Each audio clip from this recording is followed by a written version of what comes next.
ముఖ్యంగా మన తెనాలికి సంబంధించి మొత్తం డెల్టా ప్రాంతం ఇది. మనోహర్ గారు ఉన్నప్పుడు విజయవాడ నుంచి తెనాలి వరకు పైప్ లైన్స్ వేయించారు. ఇంకా తాగునీరు ఇంకా సమస్య ఉంది.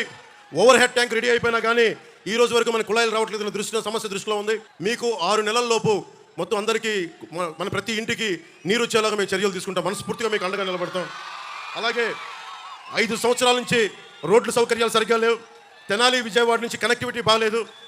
నంది వెలుగు పెదరావూరు 4 లేన్ హైవేని మేము, ఎందుకంటే మీకు తెలుసు ఆయన 10 సంవత్సరాలు ఎమ్మెల్యేగా చేసిన వ్యక్తి.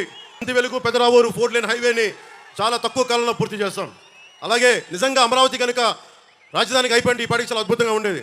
అమరావతి లేకపోవడం వల్ల మన అభివృద్ధి కూడా, మన తెనాలి అభివృద్ధి కూడా నోచుకోలేని పరిస్థితికి వచ్చింది. అమరావతిని రాజధాని చేస్తున్నామని మన అందరి వాగ్దానం మేము మాటిచ్చాం. దాంతోపాటు మన నంది వెలుగు పెదరావూరు 4 లేన్ హైవేని పూర్తి చేసి ప్రతి రోడ్లు జగన్లాగా వదిలేయకుండా, అడ్డగోలుగా వదిలేయకుండా మేము రిపేర్లు చేస్తాం.